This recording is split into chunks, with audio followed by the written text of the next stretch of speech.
Hey everyone, welcome to Destination Truth. Today I'm taking a hike on a spooky day. It is super foggy, and for some reason I thought it'd be fun to go on a hike, which I do often, but do it today on this very foggy day. So, today's video, I want to talk to you guys about something that is very near and dear to my heart right now, because I've been talking to a lot of people about it.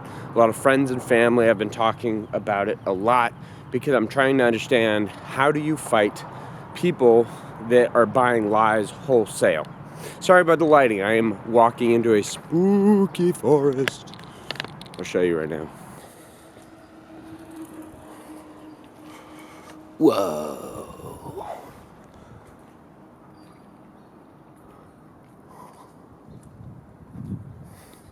Spooky.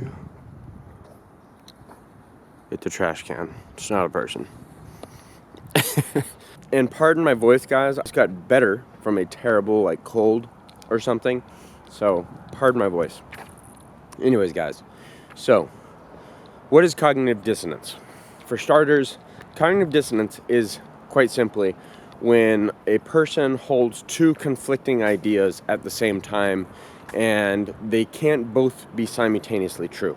So, basically, they are what you'd call, I think the word I was looking for is just exclusive. The ideas are mutually exclusive from each other, which means they cannot both simultaneously coexist if you've synthesized the reality around you. Now, I'm going to give you some examples later on of what those look like. But for now, let's stick with the basics for another second here. So for starters, on cognitive dissonance on this particular topic, I want to make it clear that everyone suffers from cognitive dissonance to a certain degree or another. Usually it has to do with you. It's why explaining yourself to others and who you are is actually quite difficult, is because when you really start thinking about who you are and all the things that you do, sometimes you get a little uncomfortable talking about yourself because you realize you suffer from cognitive dissonance, which usually results in feelings of uncomfortability because you realize that you hold conflicting ideas at the same time. For example, if you're in an interview and you haven't prepared for it, you might say some things that you believe are true about yourself, and then while in that same conversation, you realize those things might not be true about you because you don't actually do those things. So that's a great example of cognitive dissonance that all of us suffer from. Okay, so I want to make sure that it's clear that all of us suffer from that. I think the problem is when people are acting and voting according to things that are admittedly and easily discovered to be untrue. Okay, so now I'll give you some examples of what that might look like. Wow, it has gotten like Blair Witch dark and foggy on this particular hike. It's usually not this bad here, but it's kind of cool, so I'm gonna keep going. Hopefully you guys can see me. Anyways, so again, here are some examples of cognitive dissonance that are kind of problematic for everybody. So when you believe things such as on a gut level or an emotional level that Trump is evil and thus all Trump voters are evil, that's a problem, because like Saul Lindsay said, people are not willing to act until they believe all of the devils are on one side and all of the angels are on another side, their side. So basically, the whole deplorables thing, this is all a brash act to try to get the useful idiots of society to basically do some things that I'm sure they will deeply regret someday, and that they might, well, I sure hope not, that I hope they will not have to stand trial for someday, but a lot of people are saying there's probably something like a civil war coming, guys. So conversations like the one I'm trying to have right now are really important, because I'm trying to reach across the aisle. And if you watch a lot of my videos, you should know that I honestly don't try to reach across the aisle all that often, because I've tried, and a lot of the time it feels kind of futile. It feels like a waste of time, waste of breath, So I'm going to try really hard to help you guys, help all of us, better articulate what we're trying to do here. Alright guys, I'm losing daylight pretty quick, so I'm going to stay stationary for a second to go over some things. And I'll give you more examples like the one I just gave you later on in this video. But for now, I think it's important to talk about how to get people to kind of synthesize ideas, and how, because it's uncomfortable, what we're really asking for is a lot. I want to make sure it's clear that it's not easy to reach across the aisle, because people have built their identities on their actions.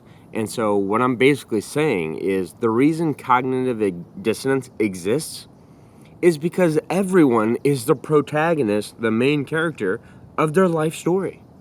Everyone believes that they themselves are a good actor.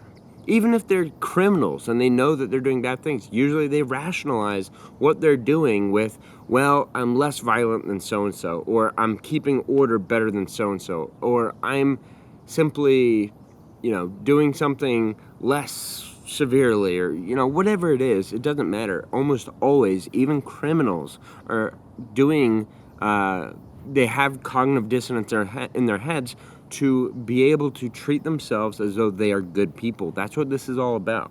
This is how people build their identities. That's why it's so hard to reach across the aisle, is because these people have built their identities on their beliefs. And that's why, again, progressivism today is a religion. It is not an ideology anymore. It is more than that. It is an absolute religion in every way. That's why virtue signaling is something that they constantly do, because virtue signaling reinforces their cognitive dissonance and tells them that they're good guys. Hey, everybody, I'm a good guy, right? Okay, so what we're asking them to do is to have what I call a come to Jesus moment, but what we need to call is come to the truth moment. And I've shared this in one of my past videos, but I want to share it again right now because of how profound it was. And it's not easy getting to this point, guys. But basically what happened was I was about 20 years old, and I had discovered some interesting information thanks to some cool websites and people that corroborated those ideas with YouTube videos, and a lot of evidence, like real hardcore, like primary source evidence, which is something you don't get, by the way. I'm gonna take us on the road here. I just said it's something you don't get, and what I mean by that is you don't normally get primary source information. Not in today's age. In today's age, the mainstream media says XYZ, and you gotta believe it because they said it's true, and that's basically it, guys. So there's not a lot of use of primary source information anymore, which is very scary and alarming. But anyways, going back to how I had my own come to the truth moment almost a decade ago. Basically, before documentaries like Loose Change existed, there's something called Zeitgeist, part 1, 2, 3, and 4. And I believe it was just called Zeitgeist, actually, but it had 4 parts. And part 2, 3, and 4 were very profound, and almost all of them revolved around 9/11. 9/11 was an act of terrorism, according to the mainstream narrative, by Al-Qaeda and a host of different terrorists, right? Now, if you look into it, you inevitably will discover that it is impossible that things went down the way that the mainstream media paints it out to be, for one, the way that the 9/11 Commission said it was, and moreover, simply, there is a ton of lies to the mainstream narrative with what happened that day. And what I discovered at the same time was that there is overwhelming evidence to suggest that our own government was somehow involved, and that the Israeli government was most likely involved, and that the Saudi government was possibly involved, but maybe not. But no doubt the United States and the Israeli governments were waging war, more or less, against their own people. because Israel is quite hard allied with the United States. And so we had done the most devastating and profound false flag attack in world history against innocent civilians. And it was at that moment in my life that I broke down crying one day by myself, watching video after video, reading article after article to back them up, because the people reporting on this were legitimate reporters that were using primary source data. It's just so profound. And if you haven't gone down the rabbit hole, stop watching this video now. It's not as important. Discover for yourself how 9/11 was no doubt an inside job, and that your whole paradigm of how the world works is most likely very flawed. Because if you haven't accepted that the United States government and the Israeli government might not have your best interests at heart, then this video on cognitive dissonance won't do you much good, because that'll teach you a lot more.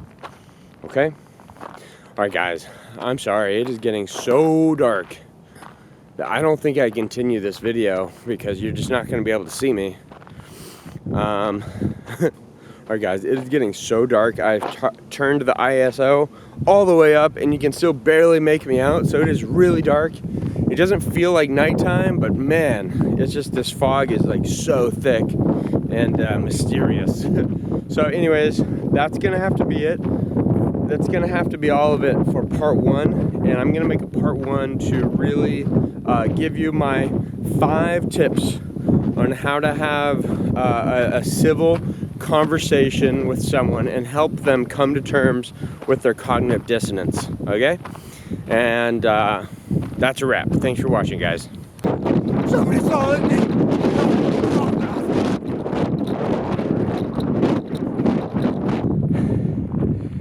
Happy Halloween.